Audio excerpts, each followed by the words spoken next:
आज समाज के कई अग्रणी लोगों के दर्शन प्राप्त हुए, तो सभी पिता तुल्य जो सीनियर हैं उनको मेरा प्रणाम, जो साथी हैं उनको राम राम। सर ने कहा कि कई चीज़ें हैं वो सुधरनी चाहिए, तो पैर खींचना छोड़ना भी पड़ेगा अपने को हाथ खींचने के साथ में, ये भी एक ध्यान रखना पड़ेगा। भाई सर ने कहा कि मेरे पैर नहीं खींचेंगे, वो नहीं कहा सर ने, हाथ खींचा अच्छी बात है, तो वो भी देखना पड़ेगा। सभी का सम्मान करना है, सहानुभूतिपूर्वक। आपके साथी हैं, कहीं आपको पहचानते नहीं हैं, ये जरूरी नहीं है कि आपका जिनसे आचार विचार है वही आपके समाज के बंधु हैं। समाज में सब लोगों ने जन्म लिया है, उनको हक है कि वो साथ में रहेंगे, एक दूसरे के साथ में स्नेह के साथ में बर्ताव करेंगे और उनका हाथ से हाथ मिलाकर उनको आगे बढ़ाएंगे। अगर आप इस सहमत हो इस मेरी बात से, तो आप सब अपना हाथ खड़ा करेंगे। बहुत बहुत धन्यवाद। और आज ये जो भीड़ जुटी है, ये शिक्षित वर्ग है समाज का चेहरा, और इसके अंदर जो नारी शक्ति जो सबसे इतनी संख्या में आई है, ग्रुप में जुड़े लोग सबसे ज़्यादा महिलाओं की संख्या थी।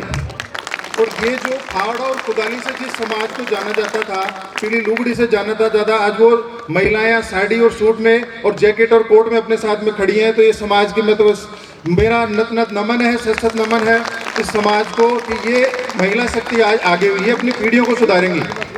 आदमी सक्सेस होता था, आगे जाता था, कमाता था, रोजी रोटी पेट पालना एक सोच होता था। इस समाज को हमेशा कृषि से जोड़ा जाता है। कलम बहुत बाद में हाथ में आई, कम लोगों के हाथ में आई।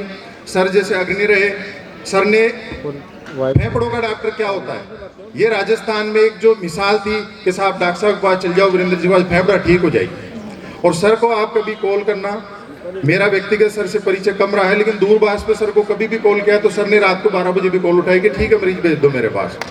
तो उसमें क्या अंदर से एक भावना आती है, एक सहयोग की भावना आती है। मरीज की बीमारी तो सर के पास जाएगा, जब देखेगा उसके बाद में उसका इलाज होगा, जो भी होना है वो बाद की बात है। एक नीति का सर नहीं होते, कोई और डॉक्टर होता, लेकिन मुझे उसमें कॉन्फिडेंस आया। मेरे मरीज को मैंने कहा सर बैठे हैं, कोई दिक्कत वाली बात नहीं। ऐसे ही समाज के लोगों के आशीर्वाद से माता पिता ने मुझे पढ़ाया, इस काबिल बनाया कि मैं जो मेरी पेरेंटल बॉडी थी, एसएमएस से मैंने पीजी करी गायनी से, और यहीं पे उप अधीक्षक के रूप में मैं आया।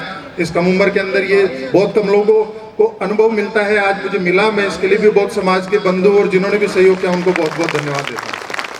मैं इसी के साथ में मेरा स्थान ग्रहण करूंगा, लेकिन सबसे यह कि जो सर ने जो सीख दी है, सकारात्मकता को आप आगे रहिए, आपको कोई नहीं रोक सकता।